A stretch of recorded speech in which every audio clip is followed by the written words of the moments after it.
We are all aware of the dangers awaiting us in the question, what is Nietzsche today? A demagogic danger. Let the young join us, a paternalistic danger. Advice to a young reader of Nietzsche, and especially the danger of an abominable synthesis. The modern trinity, Nietzsche, Marx, and Freud, is taken to be the dawn of our culture.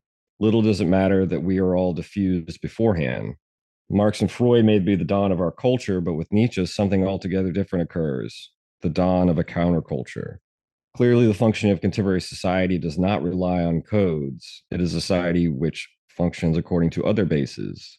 Now, if we consider not the letter of Marx and Freud, but the development of Marxism or that of Freudianism, we see that they have paradoxically launched into some sort of an attempt at recoding.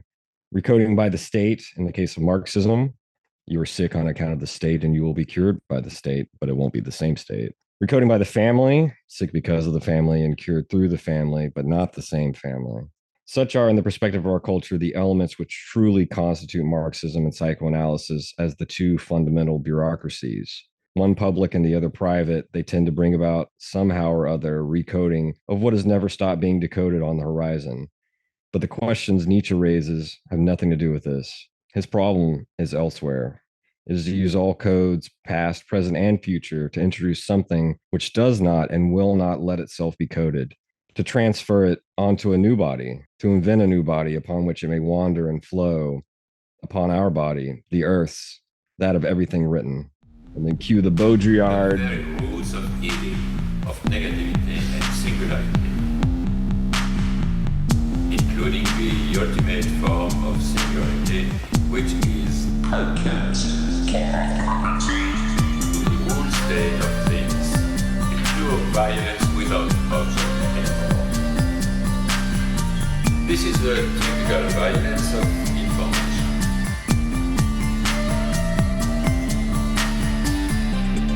It's violent because what happens there is a murder of the real, the vanishing point of reality. Let's not have a misunderstanding here. Welcome to this week's edition of the Machinic Unconscious Happy Hour with Cooper Cherry and Taylor Atkins, as always, sponsored by the People's Institute for Revolutionary Semiotics. Before we introduce our discussion today, we do want to mention we've got a Patreon account at patreon.com/MUHH. Consider dropping us $1 a month there, but if not, maybe leave us an awesome review on iTunes. And to that end, I actually have one to read that someone dropped this week. All right, so I'm not going to actually, to that end, we have one, and we're going to give Luke McGowan a shout out for saying, great for ripping around on mountains on motorcycle or falling asleep.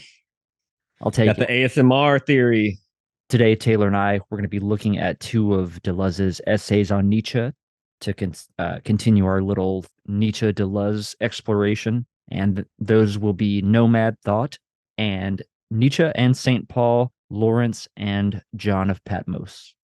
Right. So Nomad Thought is interesting. I think I mentioned this to you in passing. I don't know if we got it on the recording though, right? It's in 67, Deleuze organized, because I mentioned, Deleuze and Foucault were editing like the Nietzsche translations. Klosowski was one of the main translators for him. I think I mentioned that maybe last episode or in 67, Deleuze organizes what we could call like the first big Nietzsche conference. There's actually a couple, but the first big Nietzsche conference in France at Royaumont, he's like the organizer, the head guy. So like, he's responsible for the kind of post face, the like to wrap everything up. I don't think he contributes his own essay to that volume, but he's responsible for kind of like, I don't know if he prepared this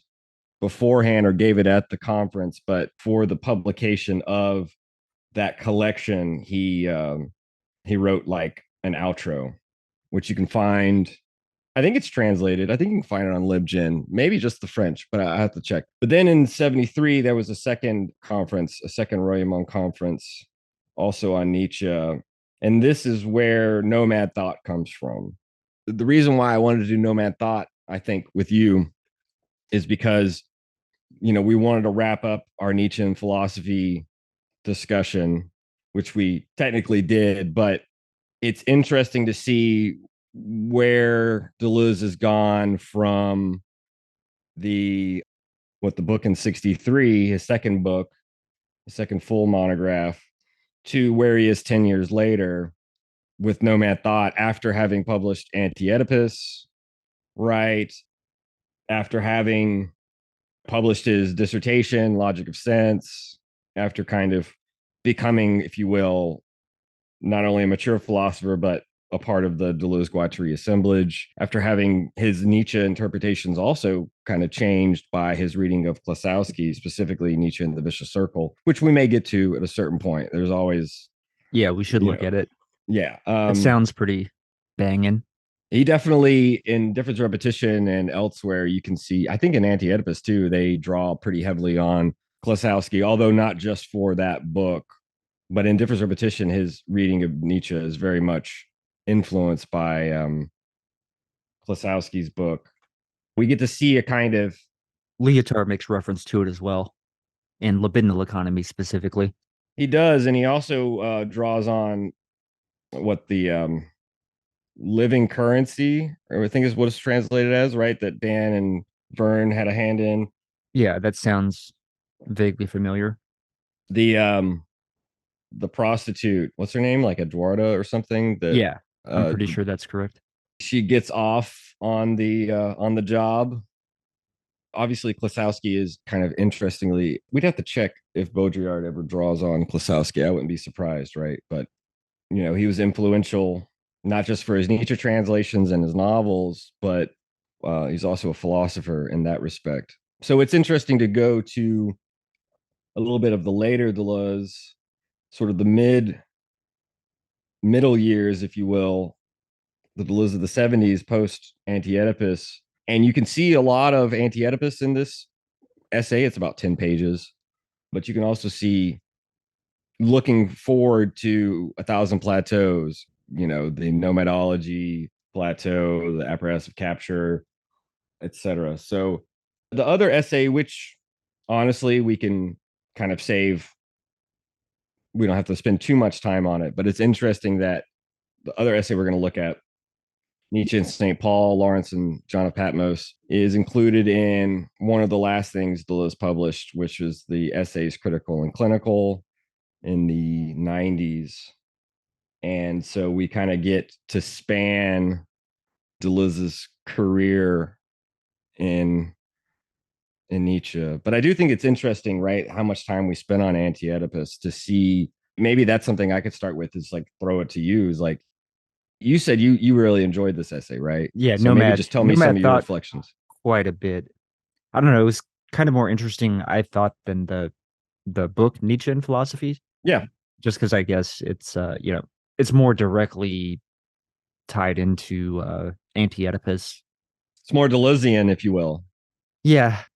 He mentions things specifically out of Anti-Oedipus, like the founders of the state coming like lightning, which he gets from Nietzsche, and then, a lot about, I guess, coding, decoding of flows, etc., the syntheses of the unconscious as well.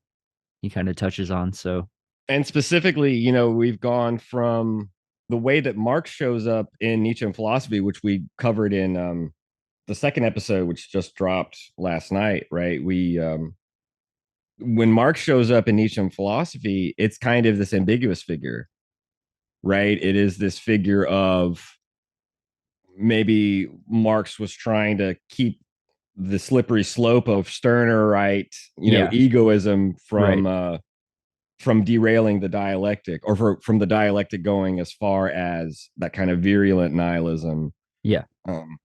Which is interesting because that gets brought up in one of these texts. I know I have it in my notes. Is that the fucking title? Did I just say? Yeah, I just said the fucking subtitle for Nick Land's book. I didn't even mean to. Speaking of unconscious, but Freud also shows up in Nietzsche and Philosophy in an interesting way, right? Just kind of in passing, though, maybe similar to the way Marx shows up, right? But it's here where the Nietzsche, Marx, Freud synthesis or trinity is posited, like in full force. And I think that what's interesting, right, is obviously, anti-Oedipus is not the first to attempt the synthesis of Marx and Freud. Freudo-Marxism was already kind of a thing, Frankfurt but School at but minimum. Nietzsche as the intermediary between the two, and obviously in the background there's Spinoza and yada yada, right? You can throw in some others, but specifically Nietzsche as the quote unquote ethnologist to synthesize the two or to bring them into a dialogue. That seems to be at least more particularly one of the novel innovations that Deleuze is trying to point to with the cold open that I just read. And Deleuze will always try to do this. This is part of his charity, part of his charitableness, I will say, where he's like, it's not so much Marx and Freud as what psychoanalysis became, particularly under Freud later, but Freudianism, Marxism, what Marxism became under the French Communist Party, right? It's those two that are these great bureaucracies that espouse coding. You've been made ill by the state, you'll be cured by the state, not the same state. You've been made ill by the family, etc. What's the word? What's the Aufheben translation? Well, Aufheben is the verb. Alphabung is the noun. That Okay, real gotcha. It's not sublimation. What's the fucking sublation? Sublation. Yeah, yeah. Sorry. That's what I was looking for. Like the sublated state, the sublated family Right, brought into the greater unity with its right. opposite or something like that to draw the comparison more distinctly, let's say. There's some good literature even on just on this little essay of Nomad Thought. I was looking at some secondary lit, and kind of like we mentioned, where Deleuze's Nietzsche is obviously a particular variant of Nietzsche, and not necessarily the most faithful reading of Nietzsche. But as we know, and we've said this a million times, and as most people familiar with Deleuze are, when he thinks about immaculate conception of philosophers or the buggery, right, of a kind of creative reading of philosophy where we're not necessarily trying to pin down what a philosopher means or what Mhm. they quote unquote actually said. Although he will say that the creative reading of a philosopher put to new uses should still have a certain faithfulness to it, where if the philosopher read his words, he had to kind of, there's a playfulness though that's not necessarily just fiction, but also not just fact, right? It's maybe what he might call the anexact, although in a different register. The main point being, when he talks about taking different philosophers from behind, he'll mention the two that I remember clearly is like try to take Spinoza from behind. Spinoza resisted because he's the Christ of philosophers. He tried to take Nietzsche from behind, and Nietzsche took him from behind. He says something like this, if I recall correctly. That might even be a kind of way of mentioning his own particular variant of Nietzsche and its lack of fidelity. But Nietzsche says constantly, like, if you want to follow me, you got to lose me. For those who are often bring against Deleuze this things like, well, Deleuze's book on Nietzsche and philosophy isn't faithful. It's perhaps that criterion shouldn't even be the basis. But in any case, on Nomad Thought, there was this interesting article just about how Deleuze's reading is perhaps a little too strong, right, for certain things in Nietzsche's work. I'm not really all that interested in the true Nietzsche because I think that's Nietzsche's a slippery bugger. What we do here isn't necessarily about exegesis, and that's exegesis and Dionysus. Anyway, The yeah. vicious circle, right? So yeah, unlike Marxism and Freudianism, as Deleuze contends, Nietzsche is sort of interested in decoding. And I think one of the things that the article I read about Nomad thought is like, well, Nietzsche is kind of interested in codes, blah blah blah. It's like, sure, he gets a little bit of Roman law, a little bit of Hindu law to do the genealogy of morality. So he is like investigating codes. Of course, you kind of have to perform this genealogy, this historical retrospective. Right. But I mean, the way that I think of decoding, and you can like say this back to me. Obviously, an anti-Oedipus has a very specific modality that we can discuss. For me, though, in Nietzsche parlance, it's got to be revaluation of all values, transvaluation, something like this.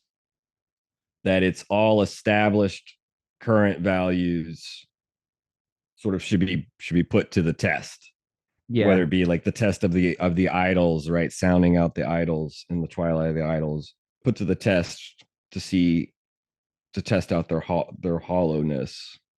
I mean, I think here's where you can really see where Deleuze's post-structuralism is this kind of post-structuralist take is generated from. To go back to the line you mentioned, you called out from the cold open, you have been made ill by the state or the family, but you will be cured by the state or the family, just not the exact same state or family. That goes to the modernist projects of not only psychoanalysis with Freud, but Marxism or socialism or whatever label you want to slap on the project. And I guess, ultimately the seeming or at least apparent failure of these attempts at recodification to bring about a better social outcome, a better social arrangement. And so this is where Deleuze highlights Nietzsche's thrust into transcending codes, into going beyond the need to recode and a being that can't be coded, so to speak, the man without predicates, kind of like the model of the schizophrenic process, Yeah, the resistance of being coded, and that sort of being the aim of generating a body that cannot be coded, a body without organs, with its infinite potentials and et cetera, et cetera.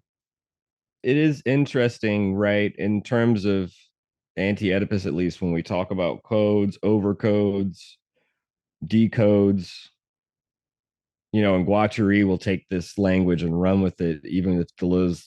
We don't see as much of this in A Thousand Plateaus. Guattari even will think about codes on the level of like genetic codes and stuff like this. Like he'll take this semiotics to an extreme, but at least for Deleuze and for what we've done in Anti-Oedipus, it is interesting that by the time we get to capitalism, there is this flourishing of decoding. And I think that this is why, when Lyotard writes about Nietzsche, he's like, okay, for Nietzsche, culture is what is in decadence, quote unquote, in decadence. And, for Deleuze, he might say it's the totality of metaphysics. It's metaphysics as a whole that is nihilistic, not any one particular variant. So I kind of read it similar, but then Which Lyotard says it's capitalism that is in crisis, which is more of a kind of Marxist way of phrasing yeah, it. It's not necessarily in decadence in the way that culture is. It's almost the crisis of capitalism that is a part of the decadence of culture, or the decadence in which culture resides or something, because it is not only kind of postponing and delaying culture's decadence by shoring up certain values that would best support the extraction of surplus value, blah blah blah, but also and not only delays and postpones this decadence, but it can also accelerate the downfall of certain values, which if we become attached to them in a sort of reactionary way, then of course we're going to call for a kind of pushback, a restoration of values rather than their revaluation. We've already talked a little bit about that, obviously, but I think it's good to reiterate some of this when it comes to codes and yeah. decoding. I have a interesting maybe example we can briefly talk through to highlight the process. Maybe I don't really follow sports very much these days, but there's been some like conference realignment things going on. Basically, the Pac-12 dissolved effectively within the last month. And this sort of, I think, is an example of the way that capitalism decodes the flows, because you have kind of like NCAA football has got over 100 years of tradition. The Pac-12 had been around for like over 100 years, if I'm not mistaken.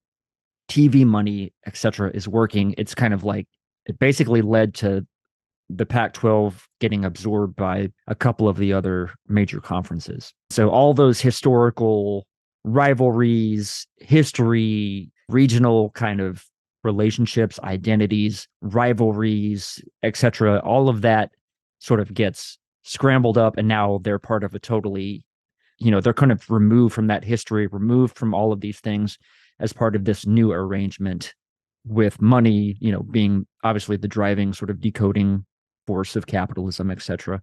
This is an example I kind of tried to use talking to my uncle, who's like a sports fan, a few weeks ago or months ago, just kind of talking about, kind of explaining how capitalism kind of works in this regard, the way that it takes these kind of traditions and really maybe not upends them entirely, but displaces history or some of these things.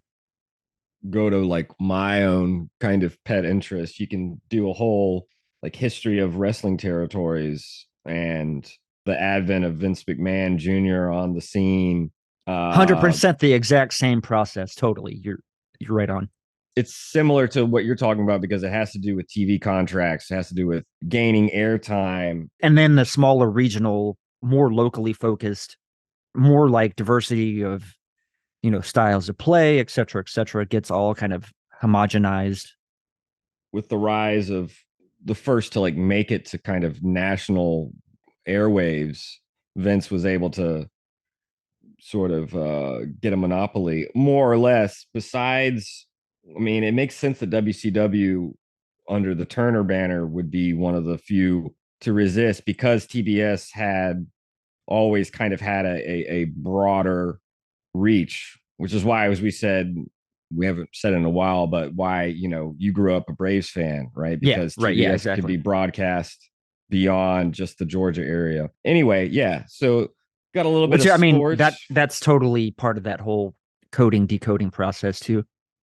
You mentioned what's interesting is that capitalism's decoding, its deterritorialization on one plane Right. Yeah. easily Oh, leads to reterritorializations on other, which is why which is why WWE and its style of wrestling, its style becomes kind of homogenized.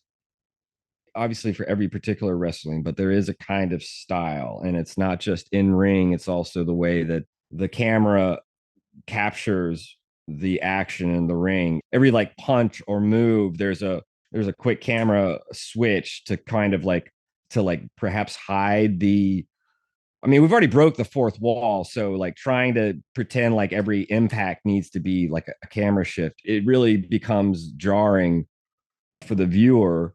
But it takes on the style that's just rote, if you will, that's homogenized, and it downplays the actual action in the ring for a kind of just vignette of quick cuts.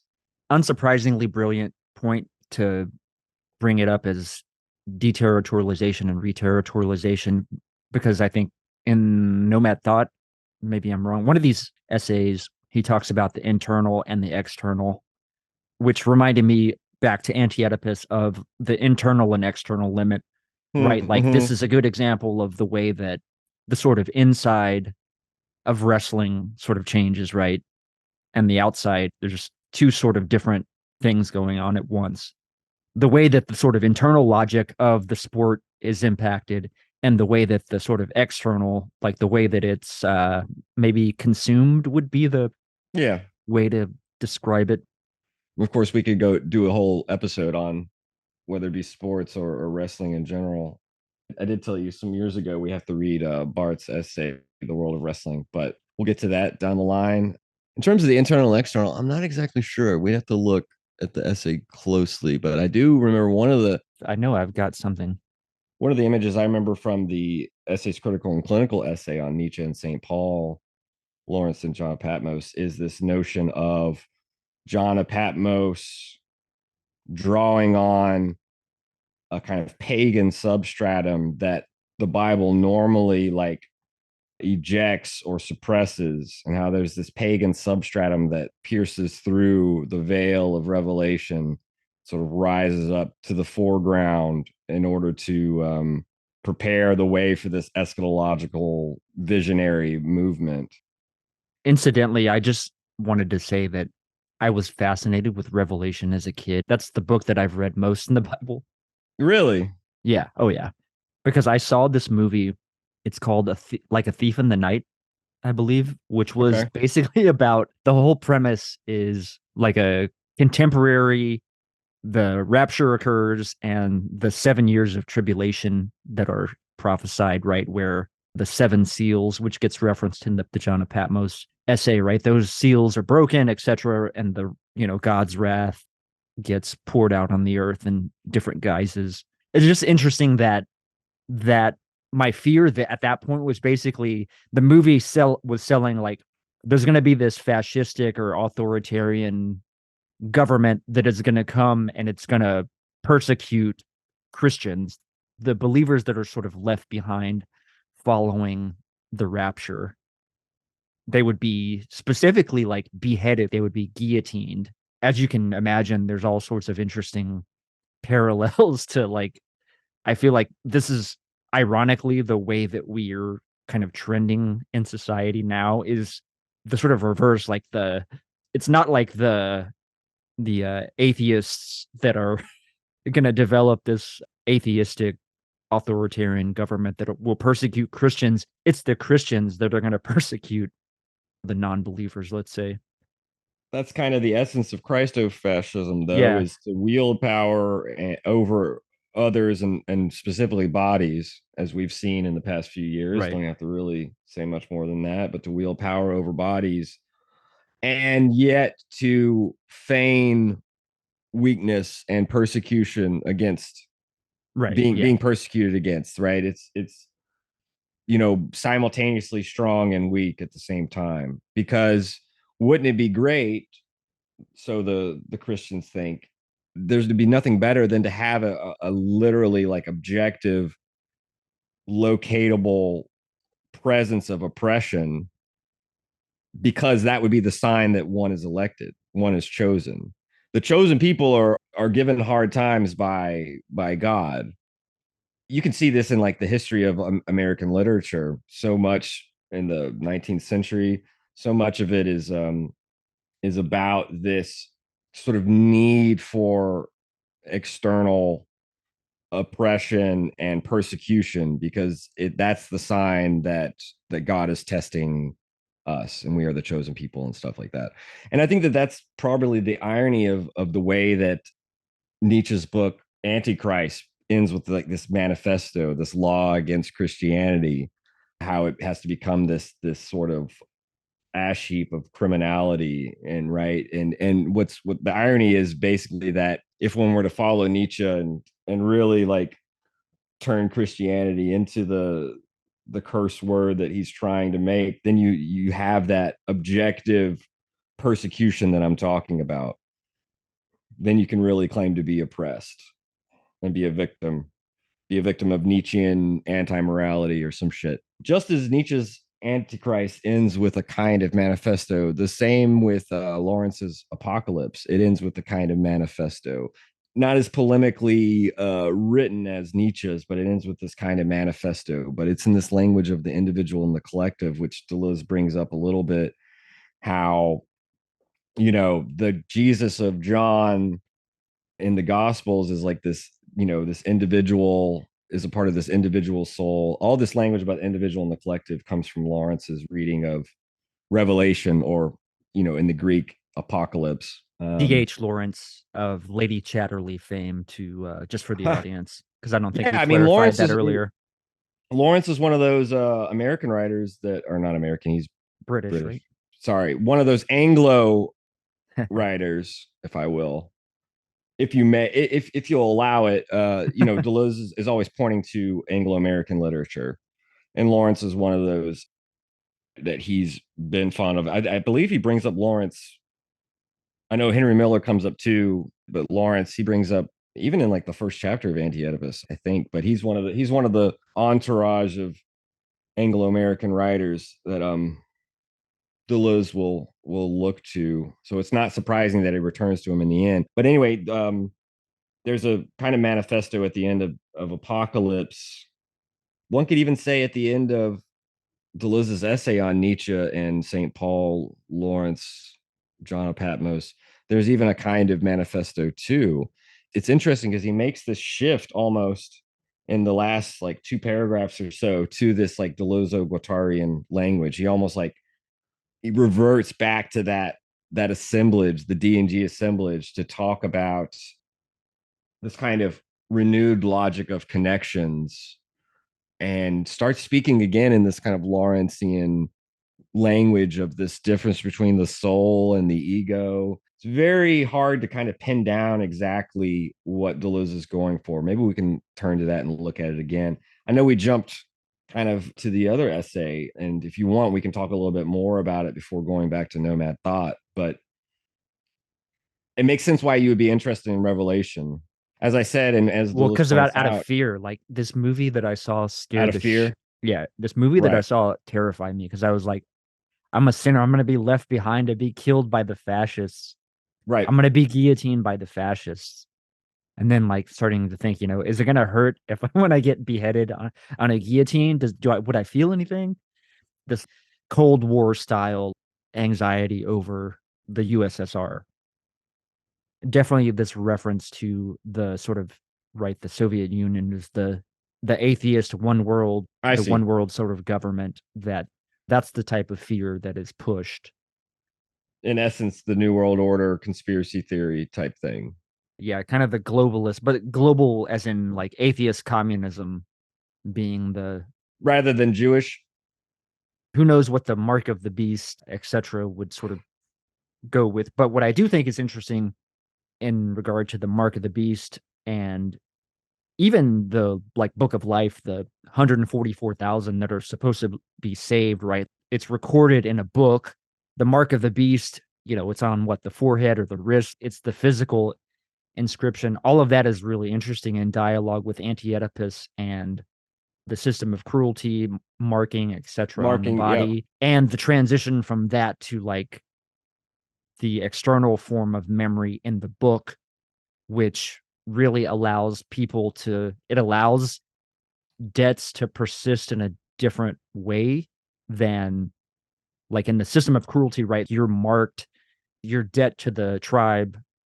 There's a sort of expiration date based on your life, right? But now that we have recording that exists outside of the body, that can be referenced, that can persist throughout history. Once like my father dies, right, I'm responsible for paying off any debts that he incurred during his lifetime have to be repaid. Still, that debt is owed. So even death, we can't even escape debt through our actual debt. Like the debt persists on to the next generation. And I think that's a really, really interesting point. It's interesting to me.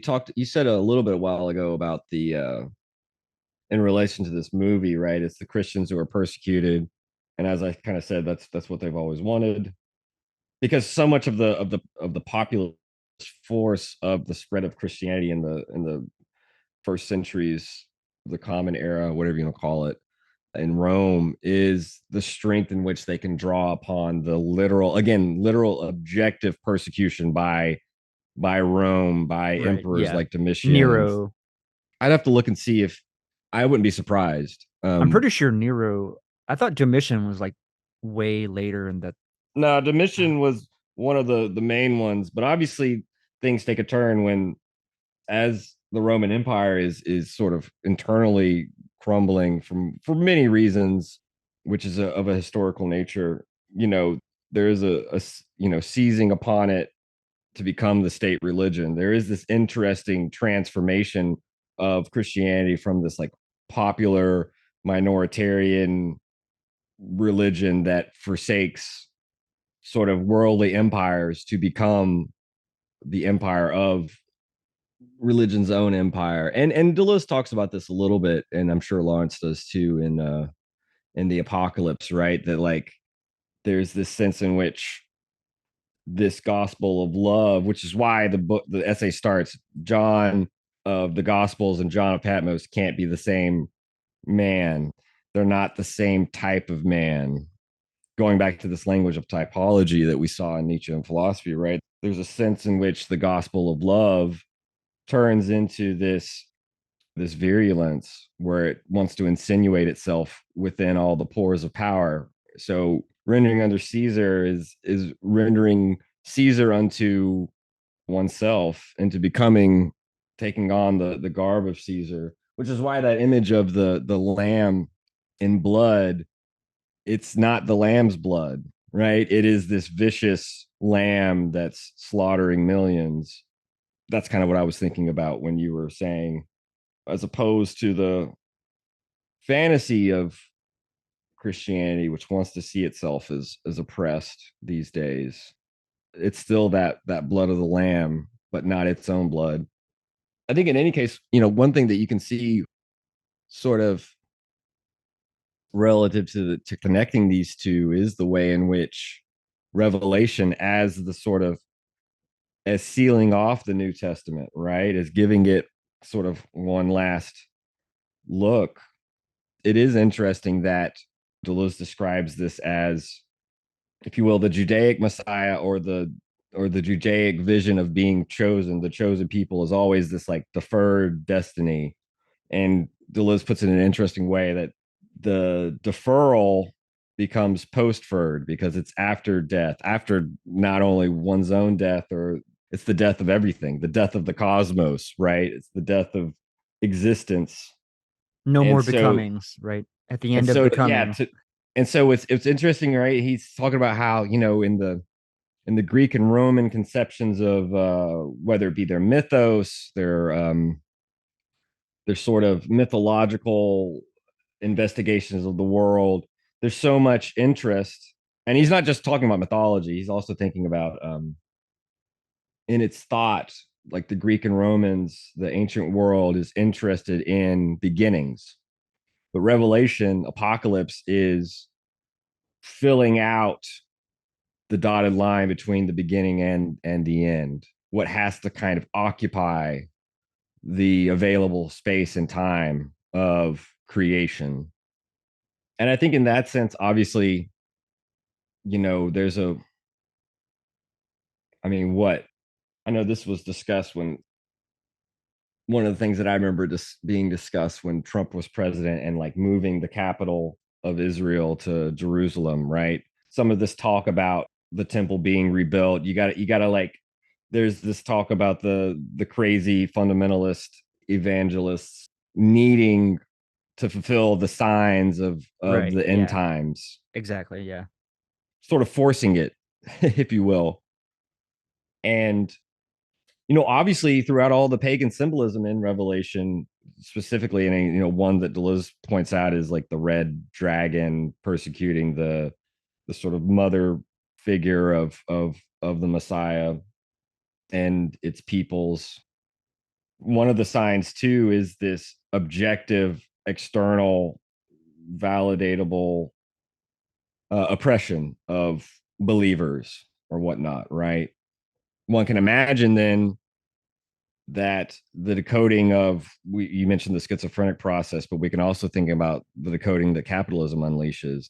One would think that decoding would be the proper antagonist of Christianity. And there are obviously strains of Christianity that are anti-capitalist, that are revolutionary, and that's Right. not to deny it. But perhaps they don't they don't raise as much noise as those variants of Christianity, whether we look at, the Protestant ethic or whatnot. I'm just talking about contemporary society. I'm not even thinking theoretically, that align itself with the moneylenders in the temple.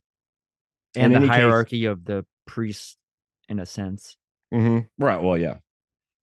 Not in the So in any sense case, I of guess, like like the Sanhedrin, like literally, but in a kind of individualized priestliness, which I suppose would be like bad conscience. yeah. I think so. Bad conscience and ressentiment. In terms of anti-Oedipus, I think about it as, it's the don't become enamored with power. In Christian speak, take the plank out of your own eye before looking at the speck in your brother's eye. There's the kind of like kill the fascist, the cop in your own Yeah. head. That's the kind of warning against bad conscience and ressentiment, like teaming up together, because it's the cop in our head that wants to police others. police others, their bodies, their values, and writ large, it becomes this discourse about the degeneration of societies. As Leodar likes to talk about, right? Even if there's ways in which Nietzsche kind of falls into this metaphorical language sometimes, but for Leotard, he wants to strictly distinguish the decadence of culture, which is tied to revaluation, decoding, and something like degeneration, which is a biological metaphor. Degeneration would be it takes on eugenicist tones. That's the fallacy, but also the strength of that metaphor for reactionary types, as though it were like inborn, essentialized, heritable, or even like a virus that can be like transferred. Yeah, like the trans panic. That's why even allowing them to exist or be allowed to be out of the closet in public view, that's already grooming because it's a mind virus or some shit, Yeah, right? exactly. Yeah, precisely. Yeah. Because it gives credence to the fact that other values, other ways of living are possible. That becomes a threat. It shows that human nature is artificial in a big way, I think. Like you said, there's no this kind of essentialist, fundamentalist essentialism. Yeah, it flies in the face of the reality that we're supposed to bear as asses, right? We're supposed to have the unquestioning yes of it is what it is. This gets back to a little It's bit that we God's just will. Yeah, it's God's will. God's will, right? It gets a little bit back to this question about the nihilist negation of negation versus the destructive negation involved with affirmation, which we talked about a little bit. We could go back to this question or this thing that I brought up about the interior and exterior limits. Here's a quote. It is characteristic of philosophical writing that relations with an exterior are always mediated and dissolved by an interiority. However, Nietzsche grounds his thought on an immediate relation with the outside, the exterior. To me, that was interesting in the context of the way that capitalism displaces its interior and exterior limits. Obviously, I think the inspiration is more or less there. I mean, this is interesting, right? Because he's talking about the aphorism, which is something he didn't really discuss in Nietzschean philosophy. Well, not in the way that he does here, Yeah. right? I mean, I think for Deleuze, and he even quotes Nietzsche. He's like, "Look, just because you've read an aphorism doesn't mean you've kind of unpacked its meaning." And I think that for Deleuze, he thinks that it's in the aphorisms that we kind of get keys of unlocking some of the intricacies of Zarathustra. That's a whole nother thing. And I think that for Deleuze, at this by this point, he has moved away from interpretation as the method of reading Nietzsche to this talk about the outside that you bring up, right? Yeah. So he says, we say that such texts, and he's talking about genealogy of morals, he's talking about aphorisms, he's talking about Kafka's work.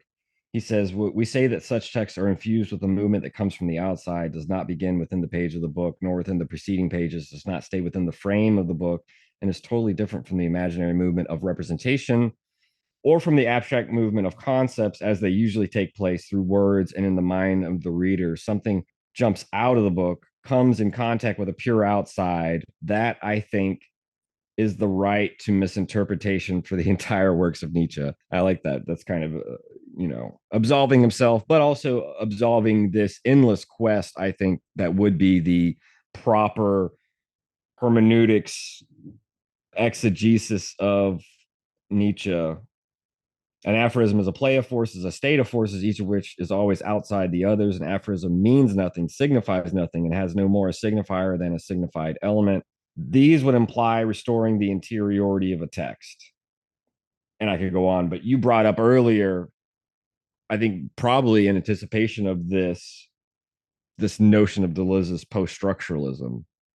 And I do think that it's here that that comes out clearly, at least for me, is this notion of this relation to the outside, where we're no longer within even like something like logic of sense, like a serialism, like a series. And, obviously at some point we have to look at Deleuze's how do we recognize structuralism to get into this more, but, and obviously logic of sense. But, we're no longer worried about linking up aphorisms in the play of meaning, that there's always this displaced meaning jumping from one impossible location to another, which he'll talk about. Again, I'm just kind of alluding to some of his other work, but yeah, we're not looking internally, flipping back and forth to try to like connect the dots. I think when he's saying it's related to the outside, I think this goes back to his kind of very Proustian way of thinking about, it's not about what a book means, right? It's what the use to which books are made. And he even talks about three different kinds of books right at the start. There's this book that's well, how does he say it? There's as for the main encoding instruments, is this where it is? As for the main encoding instruments, we know what they are. Societies do not differ very much. There are not very many ways of encoding available to them. We know of at least three: the law, the contract, and the institution. For example, they can easily be revealed in the relationships that men maintain or have maintained with books. There are books which set forth the law, where the relationship between reader and book passes through the law. More specifically, in fact, they are called codes or sacred books. And then there's another kind of book that depends upon the contract, the bourgeois contractual relationship, and underlies lay literature and sales profits. I buy you, you afford me something to read. I buy you. I think I give you money. A contractual relationship taking everyone in: author, publisher, reader. And finally, there's a third kind of book, the political book, preferably revolutionary, offered as a book of institutions, be they present or future. All sorts of mixtures come about. Contractual or institutional books are treated as sacred texts, etc. And then, taken all together, different example, that of madness. The attempt to encode madness has taken all three different forms. And here we can think about, obviously, Foucault's History of Madness. Obviously, Deleuze would be familiar with that, but there's the asylum, there's Freud's contractual relationship, there's the institution. And I think that, obviously bringing in literature, bringing in madness, bringing in these different types, and the way that this just goes back to kind of what we said about capitalism and schizophrenia and the way that they decode, but also there's a way in which schizophrenia can be turned into an entity, the schizophrenic, when it becomes institutionalized, when the process is blocked part way. And I think the last thing I would say here in A Thousand Plateaus and the Rhizome Plateau, they're still looking for a different type of book, a book that would not be the tree book, the root book, but the sort of this rhizomatic book, which I think the key word there for them, rhizome, is multiplicity. It's what he may have called in Eastern philosophy pluralism, essentially pluralistic. It's sort of seeking this outside, it's seeking to deploy its forces and not link signifiers together. To me, it sounded like he was kind of describing the aphorisms in this kind of having this sort of asignification or this asignifying element to them that he found powerful. I think so. Yeah, I mean, I do think so. I think ultimately, in the end, and I think this is one way of reading what Nietzsche says. I think Deleuze quotes him saying, like, just because you've read an aphorism doesn't mean you've started to like interpret it. And I think that that's the thing, though. Interpretation isn't necessarily, again, seeking a signifier as the decoder ring. I think that you're right that there is something in Yeah, that. yeah, because he describes it as an intensive relation, which I don't know what we could read to this intensive, extensive intention, extension thing is something that I've struggled to grasp for like forever at this point. I don't know if Well, there's I anything we would could say, read that would go to that yeah, or like we could work on because I I think would that say is kind it's of interesting. that's not as important, the extensity here, at least, right? I see it almost reading intensity in a Nietzschean sense, where it is a vivifier, it is an enhancer of life, thought, feeling, rather than a means of poisoning it and destroying it. So I see it in the sense in which we talked about active forces, which compose with my body, with what I can do, and increase my power. So a part of the affirmative quality of the will to power in that sense. What's kind of interesting, this is a little bit bad shit. I don't know if you'll be willing to take this, but I'm gonna just bust it out, and that would be I almost feel like Twitter is kind of this pluralistic sort of book that allows for these sort of connections to be made, and there's kind of an tweets are sort of aphoristic by nature, just in their truncated amount of space that you have to communicate, Well, I think the way and that, they're not necessarily tied to seriality, at least yeah, not in a like narrative or typical fashion. There's a more rhizomatic element to just the way that just the internet functions and allows for connections to be made across time and space, like our connection, for example, as a positive, yeah, I think the putting way up that you post to is whatever. rhizomatic, is aphoristic. And just because there are tweets that fall into another a characteristic of being purely denotative, if you will, that possibility is not the only one. And you have here, I don't know, is this Deleuze here that your note, don't barter away intensity for representation? Is that Yeah, Deleuze? yeah, I had forgotten that line. That's good. Because again, I think that goes to your yeah, question totally. about intensity and aphorism as intensive rather than representational. And so, yeah, in that, and I think that applies to what you just said about tweets, about posts now, I guess. We can't even call them Yeah, tweets. It's been taken. Look what they took from us. exactly right. They Um, decoded my damn tweets. they decoded my flows. Yeah. I think one thing that's interesting here is that there's this great anecdote.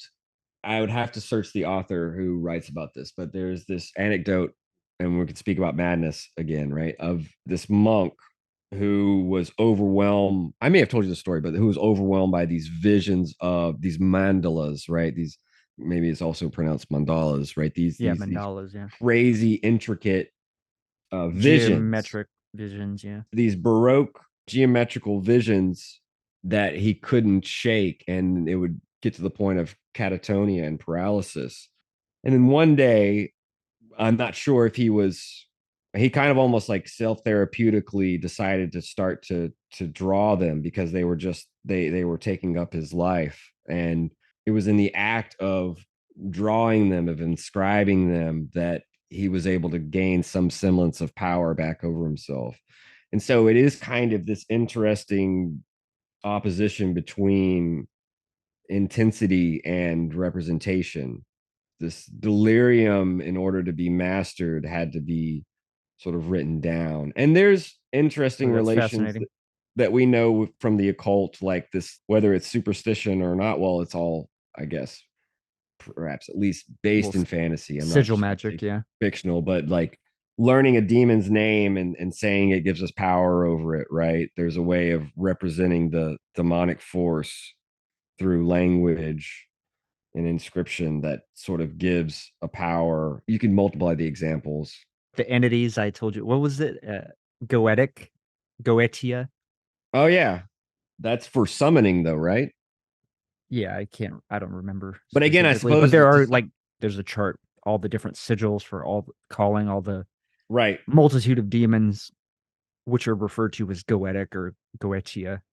There's something similar, Yeah, and because I guess a sigil has a signifying intensity to it, right? You charge the sigil with some type of desire, let's say, like an intensive desire, or a wish, something like that, right? Yeah, right? yeah, precisely.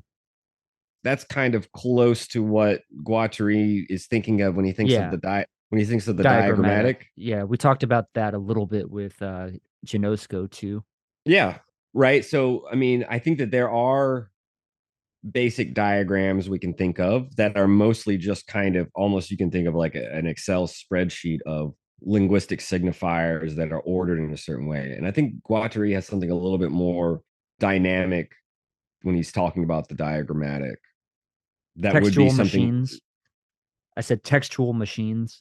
I mean, Is that Laruelle or am I that's the name of one of Larwell's something? books. Some machines textuals or whatever the fuck.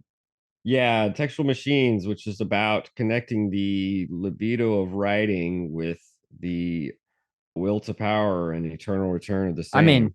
that would be fucking a sigil, right? Just like pretty much the process I just described, Yeah, I think minus that so. last part to some Well, I extent. mean, of course, we're riffing, Yeah, yeah, but yeah, the way that Laruelle thinks of it as a kind of, if you had two particles that you slam together in a super collider, it would be like Deleuze and Derrida. So you take deconstruction and you take desiring machines, libidinality, and you kind of concoct a kind of libidinal deconstructive apparatus. that's hot. I like that. I think that that's one way of understanding. I mean, I think that you can see the kind of the seeds of the earliest formulation of what non-philosophy does when it takes a text and reworks it according to certain axioms and rewrites it and inscribes within it certain like unilateralizing functions. I think he's thinking of take deconstruction and turn it into this machine, Mhm. right? So this is the textual machine, right? So you are potentially able to sort of rework the basic material of philosophical writing and sort of take it to a certain limit could never that it could never reach based upon its own limited type of worldview. For example, the he calls Yeah, it the unity of contraries, but it's kind of like how Euclidean geometry was had a limited worldview because it thought of parallel lines as not never touching in infinity. If with a curved universe, lifting that postulate, we're able to think in a non-Euclidean way. And I think he's trying to like he's got the seeds of that idea in a kind of libidinal deconstruction. And sounds as awesome. crazy as that seems, I mean, I do think that that's It sounds amazing. what if deconstruction were a desiring machine that you could take its recursivity and link it to the will to power and the eternal return. That's obviously very vague, and how it Right. works Yeah. is, whatever. It's a crazy fucking text, but yeah. Is that translated? And is the translation any good? It is not translated. I translated the introduction, which is probably decent. It's just a bootleg on speculative heresy. I know Jeremy Smith has translated parts of it, I think scattered throughout. I'm not exactly sure. I'd have to look at his site. There's a great footnote he has about saying he's interested in the Deleuze Deleuze synthesis, right? There's this kind Yeah. of lalation. Again, as I said, he's kind of like smashing their names together and scrambling their codes. Right. Um, Decoding. Yeah. Interesting. Deterritorializing and what is it? Concomitant? Is that a word? concomitant, Concomitant. Yeah. concomitant, yeah, the word that I Concomitantly. one of his I think it's his first published essay, at least from the bibliography that I have of him, is also I've also translated it. It's about an active linguistics. I brought that up, I think, last time when I read the his little Nietzsche quote, like learning the utility of a thing doesn't tell us anything about its origin. Yeah. Yeah. Yeah. Um, Yeah. With regard to values, just in particular. Yeah. Yeah. right. And so like for for Laruelle, this notion of an active linguistics that kind of like links a will to power to speaking is like, what the fuck? Okay, cool. I mean, Speechifying. Yeah. and obviously he's playing off of like Heidegger's Die Sprache spricht, right? Speech speaks. Gotcha. The good segue point would be you mentioned the Deleuze Delita. So, what do you make of this discussion of proper names? Well, it does go back to Anti-Oedipus a little bit. One of the last letters that Nietzsche wrote, I think, to his friend Overbeck. I looked this letter up the other day. Every name in history is I, which one could take, I think, in his delirium, one should take it the way that Deleuze and Guattari do, right? As this is the subject that it's alongside the machines, right? This is the subject who is sort of created out of the synthesis of consumption and exists alongside the parts, alongside the machines. And for Deleuze and Guattari, it's sort of an arc that's sweeping a circle of points rather than a stationary identity that's locked in place. How reassuring that would be for someone undergoing the throes of delirium to be able to point to Dionysus Christ out in the world. That's me. That is part of the, you know, illegitimate synthesis, right? When we point back and we say, oh, that's me, right? So that's what I wanted. So that's me over there in the corner, right? Would That would be reassuring. But I suppose there's a on the flip side, diametrically opposed to what I just said. There's but in conjunction with it too, kind of like the obverse would be the fact that every name in history says I, as though I, in the linguistic sense of shifters, is continuously shifting through a kind of sea of values and ideological notions and perspectives, right? I as an other, as Rimbaud says, kind of way. I is always an other. It's never like it's always shifting. I think it's more interesting, obviously, to think of it as the delirium point, right? Where Nietzsche's sense of self is constantly transmutating. That's where, to get to your question, that's what this notion of the proper name is for Deleuze and Guattari. It's intensive, and when they talk about the proper name, they'll bring this back up in A Thousand Plateaus. When they talk about the proper name, they want to assign it. I think they do in Anti-Oedipus. They'll assign it to effects, right? They'll talk about how even like in science specifically uses this, where we measure things in Kelvin. We think of little everything has a name like Huygens or fucking Heisenberg's indeterminacy Heisenberg, principle, yeah. I uncertainty mean, principle. even Stephen Hawking, I think there's like the Hawking effect or something like that too. So, which is interesting because to me that contradicts this notion of like the kind of the asignification or like that to me like proper names gesture something that is a code. To me, it implies a coding. That's fair, but that's a function of science, which is trying to create a plane of reference. It's different than philosophy, even though philosophy can use proper names too, right? But remember, science is trying to kind of create this stable plane, consistent plane out of Yeah, chaos in order right. to. Just broadly speaking, I don't think even outside of science, like just the notion of proper names. Well, like for example, degrees in Kelvin, Kelvin as a name doesn't Right, signify anything. It's not signifying anything. It's really just a placeholder for. I mean, if you think about each degree in Kelvin is an intensive degree. There's right. no. Okay, yeah. Now that makes sense. So in that literal sense that you brought up earlier about intensity versus the extensive, Hmm. one could say like the name Nietzsche or Dionysus Christ, is that a signifier? I mean, if it is, that's kind of to deaden it. Obviously there can be a placeholder where we can say denotatively Nietzsche was the author of XYZ, even if we can play with that and deconstruct it, because what is an author, the death of the author, or are we really the author of thoughts, as Nietzsche might say, right? In the sense of ego, is it not a thought that seizes me, blah blah Right. blah. Yeah. Thoughts Thought fall comes into when your it head. wants. Yeah. Where But do we they could go when they fall out? I mean, we could speak denotatively in this way.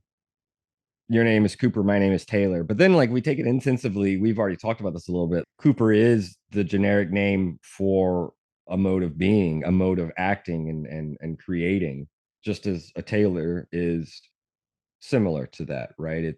It's the activity of labor genericized.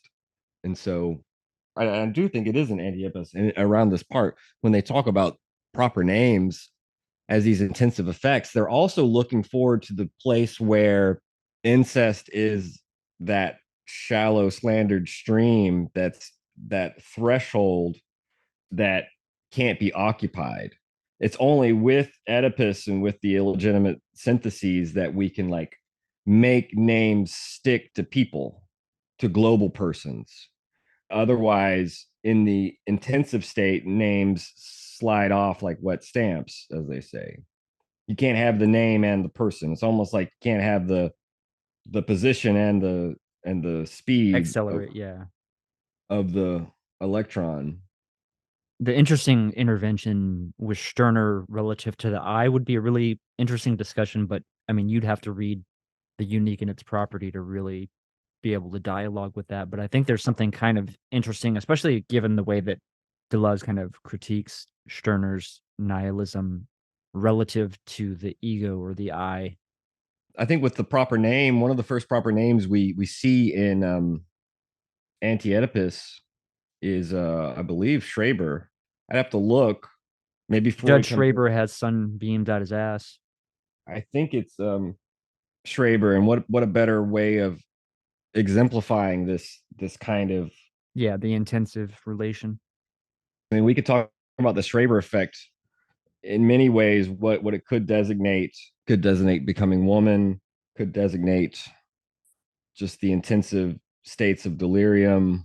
But if we radically isolate Schreber as the name of a historical personage and sort of cut out all of the effective and intensive associations, not just in the Anti-Oedipus, but outside in the history of psychotherapy, it loses its effect. It becomes merely representationalized. And I think that that's similar to what we were talking about with the diagram, or with the engram, we could even say, right? The sigil, I think is the word you used, Right. right? Yeah, yeah. There is a sense in perhaps that names like that are these sigils. This is where logic of sense becomes interesting, right? Because like to name a name or to say the sense of a name, we need another name. And there's this like sort of infinite regress for which Deleuze says the only name that can say its own sense is nonsense. And that's where the paradoxes become interesting, right? Are proper names nonsensical? Well, maybe in Deleuze's strict sense they could be, but in the other sense, obviously the Schreber effect, I mean, it's not the same as what's the word he has? He has some different nonsense words, but it's not the same kind of nonsense as, I think it's like blurty and scandapos. These words he takes from Stoicism, these like nonsense words, which we can almost like relate to like the Zen koan, right? It's like the master, instead of like teaching a lesson through words, just like bops you on the head with the staff. Perhaps in that sense, I mean, to go with your notes, one cannot help but laugh when codes are confounded. I mean, yeah, that's the thing. Like, I don't necessarily think the proper name in their theory is an encoding in that sense. Not in the strict sense. It's not necessarily a decoding either, but it is a, we can think of it as a function, or a part of the movement. I mean, in philosophical terms, it could be a part of the creation of concepts. I did like this quote. Intensity can be experienced then only in connection with its mobile inscription in a body and under the shifting exterior of a proper name. And therefore, the proper name is always a mask that masks its agent. We've actually been talking about this, right? In a very roundabout way. And Deleuze will talk about masks and difference repetition. He'll talk about the play of difference and repetition, which in a certain sense are distinct, yet only like formally or something, right? But that he'll talk about repetition as there is bare repetition, which is to be opposed to clothed, or we could call it masked repetition. And it's mass repetition where repetition is allowed to flourish in itself rather than to be tied back to a kind of empty sense of repeating. It's not separated from what it can do, right? He gives the example of Bastille Day. Bastille Day is not repeating. It's not the repetition of the year before or last Bastille Day. It's taking the storming of the Bastille as an event to the nth power. I think that that's how we should understand the masking. There's no like beneath the mask. It's not like the truth or something. is finally apparent. And before we end, we should definitely give you the chance to talk about Dune. So, do you want to read that quote you have here? Deleuze and obviously Nomad thought obviously he's going to talk about the nomadic war machine in particular. So I'll just read this quote. The nomad and his war machine opposed the despot with his administrative machine, an extrinsic nomadic unit as opposed to an intrinsic despotic unit. The despot's purpose will be to integrate, to internalize the nomadic war machine, while that of the nomad will be to invent an administration for the newly conquered empire. They ceaselessly oppose one another to the point where they become confused with one another. We So, talked about it a little bit, but it's been a while. This notion of an the extrinsic unit versus the intrinsic unit, they'll talk about it as the numbered number and the numbering number. They don't really get super clear about this, although we can obviously think about it as intensive versus extensive. But one of the things that's interesting, right, is one of the first things we hear about Arrakis is, and maybe one of the reasons why Duncan Idaho goes out there, not only to like make connections and insinuate himself, but there is this notion of counting how many Fremen there are, right? yeah. Am I wrong, or I'm just No, you're totally right. The bet is that they're underreported as far as the Imperium is concerned, and there's a vast, political. There's this war machine out there. That's our hypothesis. If we can capture this war machine and integrate it, then we have a chance at bringing down the Empire. We have a chance of escaping this trap that's been laid the trap that's been laid for Leto, for Duke Leto, yeah, and the Atreides, basically, yeah, right? because they're set to be wiped out. Paul appropriates the Fremen war machine, becomes the emperor. The Fremen become, this doesn't get brought up in the first Dune book, but in Dune Messiah, we have the Kizarat, which is this sort of priestly theocratic government, and the ensuing jihad that swept across the galaxy to basically against the unbelievers, against those that didn't believe in Muad'Dib as the god, the Messiah. Which, as we find out, Muad'Dib himself would fall under that category at a certain point. In Children of Dune, there's all of this talk about what's been lost for the Fremen. Like they mourn their integration into this like machinery of government, and sort of want to go back to the old ways. They mourn the extrinsic nature of their war machine, their former war machine, right? Similar to the way that, I don't know if you saw this, but there's been a few times where somebody's posted this and it's like the Taliban, now that they run Afghanistan, they like yearn for the days of the battle with like the US, because now they're kind of caught up in this bureaucracy. So it's very similar. They've been overcoded or whatever. It goes to Right. coding or something. It's similar to what I was mentioning about sort of ancient Christianity. There's a sense in which there's a vagabond, quasi nomadic nature to its populist spirit, and then it becomes appropriated by the empire in its dying days, only to outlive it and develop the Holy Roman Empire with its whole. I mean, you could say European history is kind of it's infused with the destiny of Christianity. Which I think is really more so the destiny of the Roman Empire. No, that's true. I mean, it is. Rome gives Christianity the grounds of possibility to become what it becomes, if that makes sense. Rome's reach, its power, its influence on the world, like that's what allows Christianity to persist as a practice into the future, is the outsized legacy of the Roman Empire on European civilization and consequently our own. This quote is really good. And then I've got a follow-up quote from Dune Messiah. It is common knowledge that nomads fare miserably under our kinds of regime. We will go to any lengths in order to settle them. That's the What's that? Deleuze quote. That's a Deleuze quote. Yeah. This is from Dune Messiah.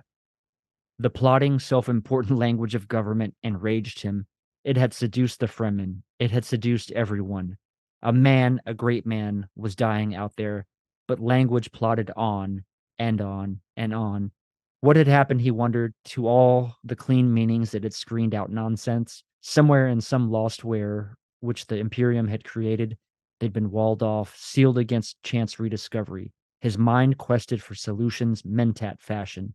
Patterns of knowledge glistened there. How interestingly that fit. I didn't even notice how well that fit entirely because of this discussion he makes about language plotting on. Well, you should read this last quote too. Yeah, so this is Paul speaking in Dune Messiah about his own relationship to government. Long ago, he thought of himself as an inventor of government, but the invention had fallen into old patterns. It was like some hideous contrivance with plastic memory. Shape it any way you wanted, but relax for a moment and it snapped into ancient forms. Forces at work beyond his reach and human breasts eluded and defied him. Something defying codification, but this goes to the beginning of the conversation when we're talking about this search for something that rejects codification period and is not merely a recodification, right? That's the struggle we see that goes to this break between modernism and postmodernism, or structuralism and post-structuralism, is the belief in a rational coding system that can overcome these, what are they, stalemates, the stalemates of the old patterns. Maybe we should read one last quote. I can read the last paragraph of the Nomad thought, and then we can wrap up if you'd like. Philosophic discourse was born out of imperial unity through many transformations. These same transformations would take us from imperial formations to the Greek city. Even in the Greek city, philosophic discourse remains in an essential relationship with the despot or the shadow of the despot, with imperialism and with the administration of persons and things. Philosophic discourse has always been in an essential relationship with the laws, institutions, and contracts, which constitute the problem of the sovereign, which traverse sedentary history from despotic formations to democracies. The signifier is really the last incarnation of the despot. Thus, if Nietzsche does not belong to philosophy, it is perhaps because he is the first to conceive of another type of discourse as counter philosophy. That is to say, a discourse which is fundamentally nomad, whose statements would not be produced by a rational administrative machine, by philosophers as bureaucrats of pure reason, but by a wandering war machine. It is perhaps in this sense that Nietzsche announces that with him, new politics begin, what Klosowski calls the plot against his own class. We know only too well that in our regimes, nomads are unhappy. We are driven to stabilize them, and they find living difficult. Nietzsche lived like one of those nomads reduced to a shadow of themselves, going from boarding house to boarding house. However, the nomad is not necessarily someone who moves. There are stationary voyages, voyages in intensity, and even historically, nomads are not those who move as migrants would. They are, in fact, the ones who do not move and who begin to nomadize in order to stay in the same place while escaping the codes. We clearly know that the revolutionary problem today is that of finding a unity of localized struggle without falling back into the despotic and bureaucratic organization of the party or the state. A war machine which would not reconstitute a state, a nomadic unity in relation with the outside, which would not reinstate the internal despotic unity. There, perhaps, is the greatest depth of Nietzsche, the measure of his rupture with philosophy, as it appears in the aphorism, to have made thought a war machine, a nomadic power. And even if the voyage is immobile, even if it is undertaken without moving, imperceptibly, unexpectedly, subterraneanly, we must ask, who are our nomads today? Who are truly our Nietzscheans? And I mentioned this was given at the Royaumont conference, that second one in 73, but it was published in a volume called Nietzsche aujourd'hui, which is Nietzsche today, right? So like he is kind of trying to capture that call for papers or whatever the fuck, right? He's trying to capture that question. Which is why the first translation of this essay in the new Nietzsche, which is a nice collection of essays we can find on LibGen, doesn't start and end like this and doesn't have the little discussion added on. But the first paragraph that seems to be modified for the Nietzsche aujourd'hui volume, he kind of has this introductory chapter about who are the Nietzscheans today. Perhaps it's really for the next generation, the young generation, right? Like certain point you're too old for being a Nietzschean or some shit. And he mentions a guy who kind of wrote a little manifesto about I tweeted about it, right? To live is not to survive, or living is not surviving. And he I think right before or right after the manifesto, I can't remember, in 68, he was injured by a grenade at one of these like demonstrations, which is why I think the subtitle of living is not surviving is like interrupted by a grenade or some shit. Richard Daché, living is not just surviving, just before being hit by a grenade during a demonstration.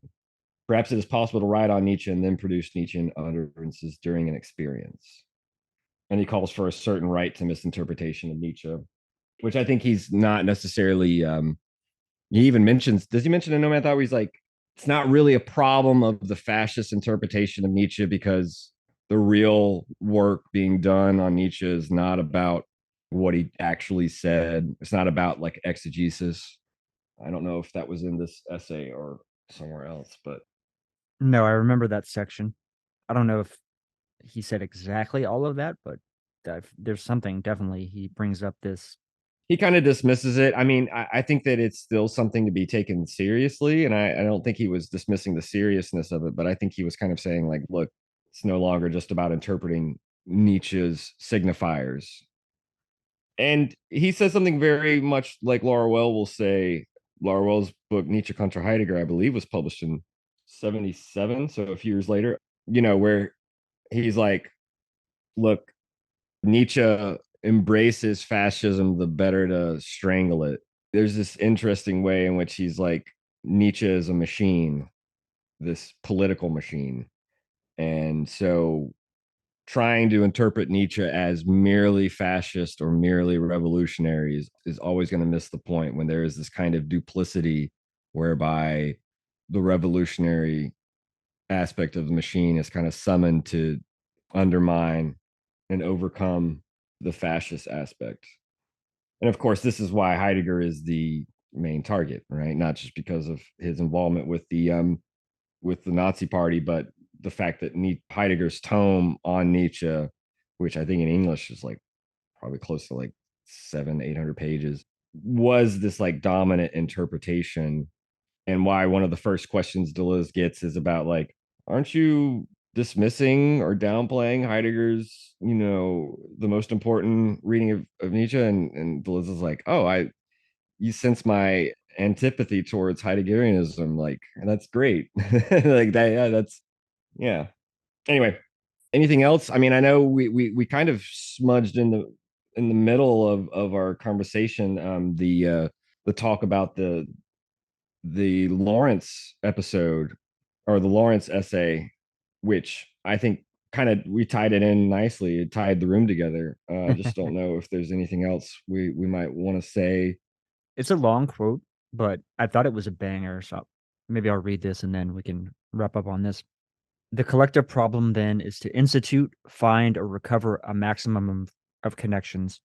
For connections and disjunctions are nothing other than the physics of relations, the cosmos. Even disjunction is physical, like two banks that permit the passage of flows or their alteration. But we live at the very most in a logic of relations. Lawrence and Russell did not like each other at all. We turned disjunction into an either or. We turned connection into a relation of cause and effect or a principle of consequence. We abstract a reflection from the physical world of flows, a bloodless double made up of subjects, objects, predicates, and logical relations. In this way, we extract the system of judgment. It is nor a question of opposing society and nature, the artificial and the natural. Artifices matter little. But when a physical relation is translated into logical relations, a symbol into images, flows into segments, exchanged, cut up into subjects and objects, each for the other, we have to say that the world is dead, and that the collective soul is in turn enclosed in an ego, whether that of the people or a despot.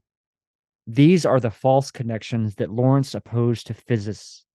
According to Lawrence's critique, money, like love, must be reproached not for being a flow, but for being a false connection that mints subjects and objects.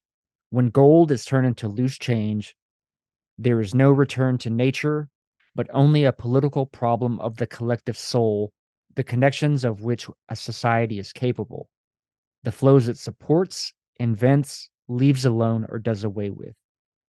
Pure and simple sexuality. Yes, if what one means is by that is the individual and social physics of relations as opposed to asexual logic. Nice. This essay kind of ends with a kind of manifesto that he kind of reverts to this Deleuze Guattarian anti-Oedipal speak about connections.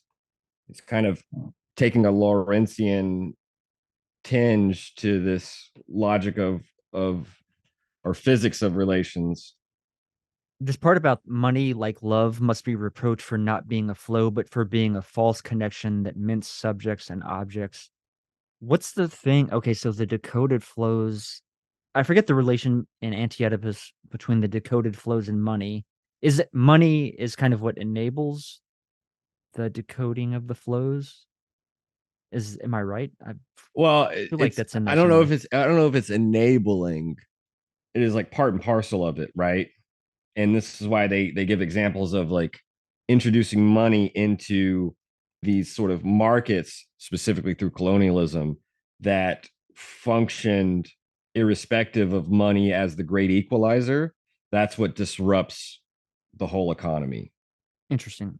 So right? It's the would that yeah. even go back to my our examples from the sports world with regard to wrestling and college football, right?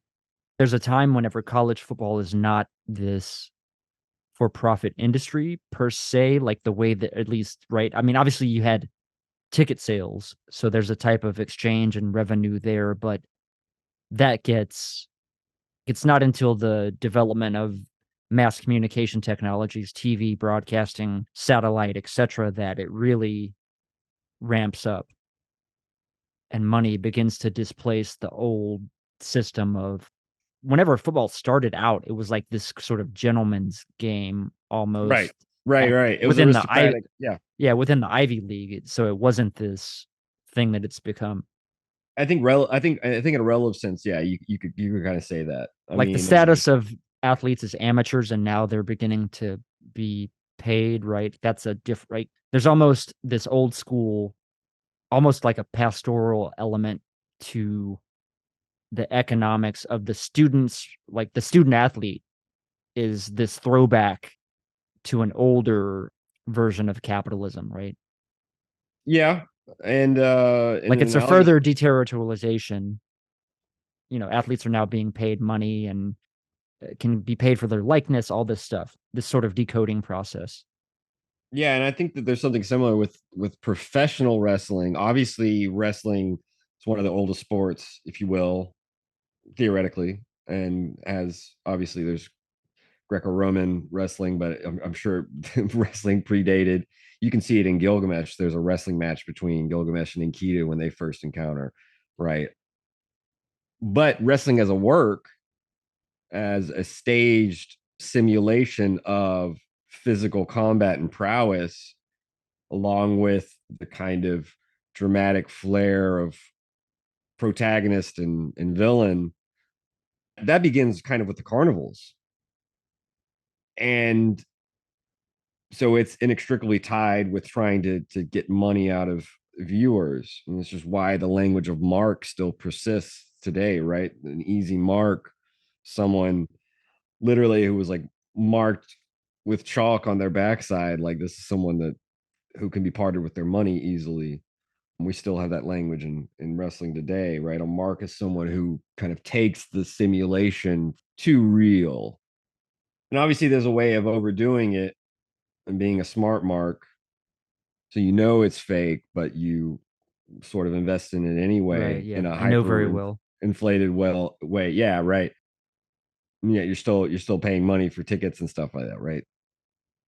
And there is a way of being a smart mark can keep you from immersing in the spectacle, which is precisely the reason why wrestling theoretically still persists. Is there is a way in which like we watch a cinematic feature, we watch a movie, we're not constantly like thinking to ourselves that this is all fiction. And there's a sense in which like overthinking things and theorizing as we're watching, even if we may do it after the fact and get some joy out of it when we're watching it, there's a way of dissecting it that kills the spectacle.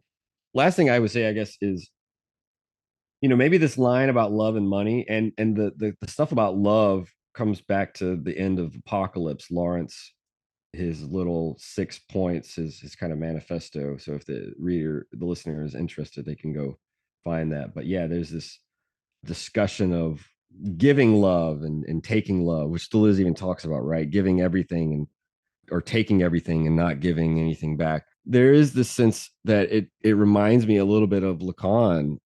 Maybe there's a way in which love and money could be on equal footing in the phrase, love is giving what one does not have to someone who doesn't want it, right? There's a sense in which what does it mean to give money if we don't have it?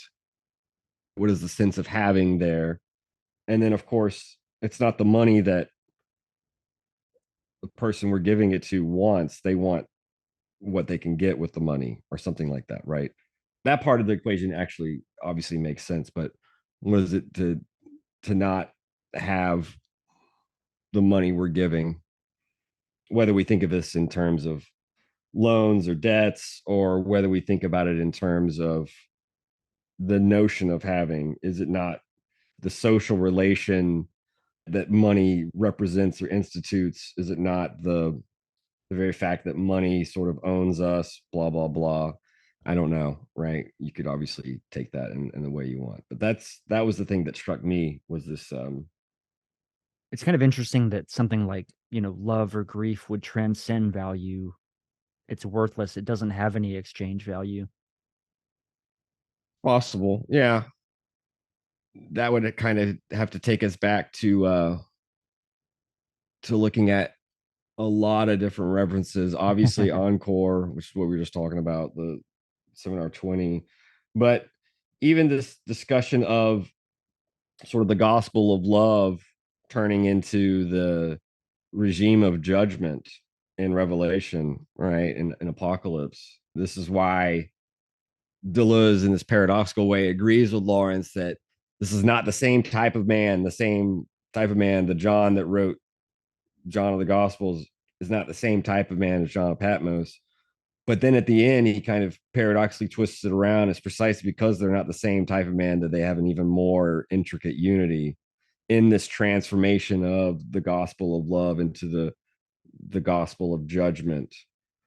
That's a much more Nietzschean statement than it appears, because it's very much, as we saw in Nietzschean philosophy, right, that it's this idea of sort of Jesus bringing the glad tidings of love that in essence is the very root and cause of this outpouring of resentment, which is the analysis of pity. We would pity ourselves or others out of love or self-love, but in fact there's so much of the spirit of cruelty and revenge in this pity. But obviously we could go on and we'd have to multiply the references, but I think we may be able to stop there, if you will. Yeah. That'll wrap up this week's edition of the Machinic Unconscious Happy Hour with The Cooper Cherry very and Taylor roots Rapp. of evil, of negativity and singularity, including the ultimate form of singularity, which is unconscious, to the whole state of things, the pure violence without object anymore. This is the typical violence of information.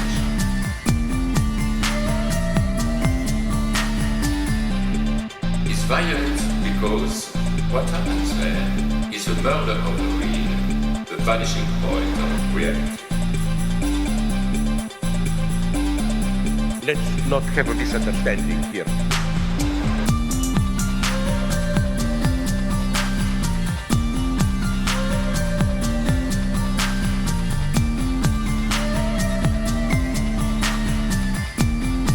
What I meant is the following. With nothing left but recycled, whitewashed, lobotomized people, as in Clockwork Orange.